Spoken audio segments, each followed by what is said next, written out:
ओम शांति। ओम शांति। ओम शांति। ओम सबसे पहले आप सबको बाबा के घर पहुंचने का भी बहुत बहुत स्वागत है और नवरात्रों की भी आपको बहुत बहुत खुशियाँ हैं, मुबारक है। देखो, कोई भी व्रत आता है, त्योहार आता है, वो कुछ न कुछ लेकर के ही आता है। हर त्योहार के अंदर कोई न कोई राज समाया हुआ होता है। आप देखते हैं, कोई भी दिन आता है वो एक ही दिन का आता है। शिवरात्रि मनाते हैं, चाहे राखी है, चाहे दशहरा है, यानी कोई भी त्योहार आता है तो एक ही दिन का आता है और ये 9 दिन का आता है। और ये 9 दिन भी इतने पावरफुल हैं। इस 9 दिन के अंदर ही हम कुछ त्याग करते हैं, खाने का भी ध्यान रखते हैं ना इस दिन, और कुछ अपने संकल्पों का भी ध्यान रखते हैं और कुछ समय का भी ध्यान रखते हैं, ताकि हमारी प्रकृति को भी बल मिले तो हमें भी शक्ति मिले। और जब 9 दिन पूरे हो जाते हैं तो क्या करते हैं? उस दिन तो विशेष कर व्रत रखेंगे, जागरण करेंगे, यानी समापन करेंगे। और देखा जाए तो समापन नहीं है ये हमें आगे बढ़ने का जीवन का आधार है।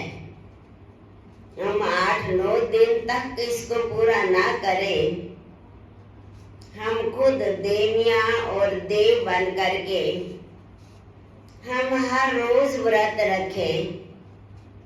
एक दिन देवी की पूजा नहीं, देवी मीन्स भाइयों को कहेंगे देवता, देवी देवता, वो सत्युग के महाराजा महारानी हैं। तो हम महाराजा महारानी कैसे बनेंगे?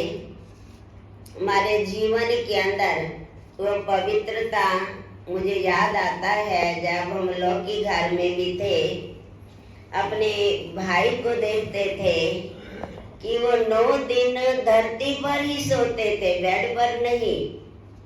और 9 दिन वो व्रत रखते थे, चाहे वो दूध ले, चाहे वो पानी ले, यानी इतना हल्का बिल्कुल ही। लेकिन समझ नहीं थी, सोचते थे कि भाई बहुत अच्छा होगा, कुछ बच्चे थे। लेकिन अब समझ आई है कि त्याग बिना भाग्य नहीं है, तपस्या बिना भी हमारी आस्था नहीं बढ़ती है। तो इसलिए हम ये व्रत भी रखे रोज, अपने शरीर का ध्यान रखते हुए।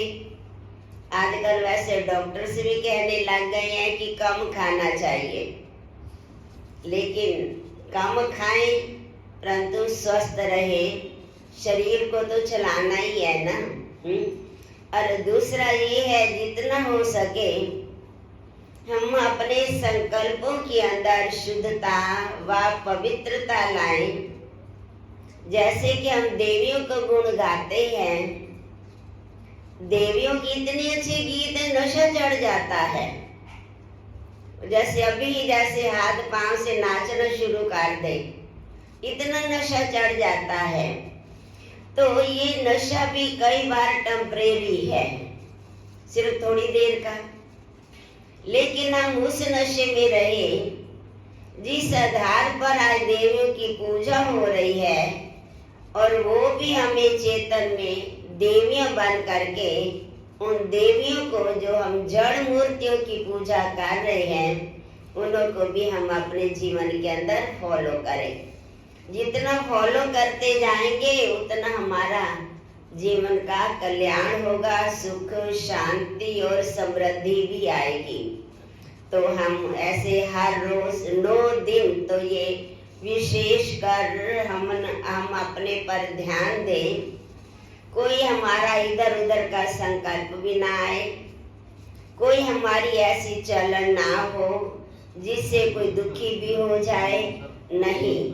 हम सुखदाता भाव के बच्चे, देवियां सबको सुख देती है, देवियां पूजनीय हैं, तो हम उन्हों को नमन करते हुए भी हम अपने आप को अग्रसर करें, आगे बढ़ाते जाएं, तो देखो हम ही मंदिर में पूजने लायक बन जाएंगे। तो अभी हम क्या करेंगे, आरती वगैरह करेंगे। तो इस ढंग से हम आरती करें, जिन देवियों की हम आरती कर रहे हैं वो देवियों के गुण हमारे अंदर समाते जाएं। आरती कितनी अच्छी है देवियों की।